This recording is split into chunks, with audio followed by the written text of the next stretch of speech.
Hi friends, నేను మీ Shankar. Bigg Boss Telugu season 9 6th week shocking elimination. అదే మన భరణి గారు ఎలిమినేట్ అయిపోయారు.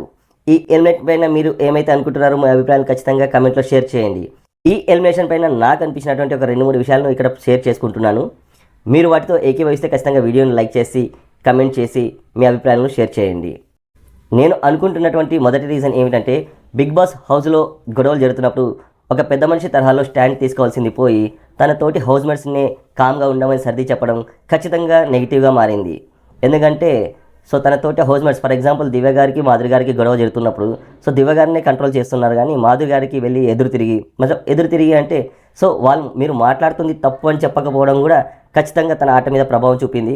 ఇక్కడ బిగ్ బాస్ ఆడియన్స్లో దివ్య గారి మీద సింపతి పెరిగి భరణి గారి మీద నెగిటివ్గా ప్రభావం చూపింది. అంటే దివ్య గారికి ఓట్లు షేర్ అయ్యాయి, భరణి గారికి ఓట్లు షేర్ అవ్వలేదు. అలాగే మంచి మనిషి అనే ముసుగులో రేలంగి మావేలా నటించడం కూడా ఒక పెద్ద డ్రాబ్యాక్ అని చెప్పొచ్చు. బిగ్ బాస్ ఆడియన్స్కు ఈ మంచి మనిషి అనే ముసుగు ఏమాత్రం నచ్చలేదు. ఈ వీక్లో మన భరణి గారికి ఓవర్ కాన్ఫిడెన్స్ కూడా బాగా పెరిగిపోయింది. తనతో గొడవ పెట్టుకున్న వాళ్ళందరూ ఎలిమినేట్ అయిపోతున్నారంటూ మన కౌశల్ గారి రేంజ్లో తనకు ఫ్యాన్ ఫాలోయింగ్ ఉందనుకుని ఊహించుకున్నారు. అలాగే రాము రాథోడ్తో ఎలిమినేషన్ టైంలో అంటాడు, నేను కొడితే అదోలా ఉంటుందని అందరు చెప్తుంటారు, కానీ ఎలా ఉంటుందో నాకు తెలియదని.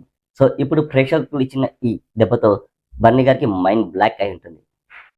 ఎందుకంటే మొదటి 3 వారాలు టాప్ కంటెస్టెంట్గా ఉన్నటువంటి భరణి గారు ఆ తర్వాత బంధాలు బంధవ్యాలు అనుకుంటూ తన ఆటని తనే స్వయంగా పాటు చేసుకున్నారు. మొదట తనుజ గారితో కూతురు అంటూ, తర్వాత రాముతో తమ్ముడు అంటూ, అయితే మిగతా అందరి హౌస్మేట్స్తో, తర్వాత దివ్య ఎంటర్ అయ్యాక తన ఆట పూర్తిగా దిగజారిపోయింది చెప్పాలి, చెల్లెలు అంటూ. ఇక ఈ బంధాలు బంధవ్యాలని నేను మొయలేని మహాప్రభు అంటూ మన భరణి గారు బిగ్ బాస్ హౌస్కి టాటా చెప్పేశారు. అది ఫ్రెండ్స్, భరణి గారి ఎలిమినేషన్ మీద నేను అనుకుంటున్నటువంటి నా అభిప్రాయాలు. మీరు నా అభిప్రాయాలతో ఏకీభవిస్తే ఖచ్చితంగా వీడియోని లైక్ చేయండి.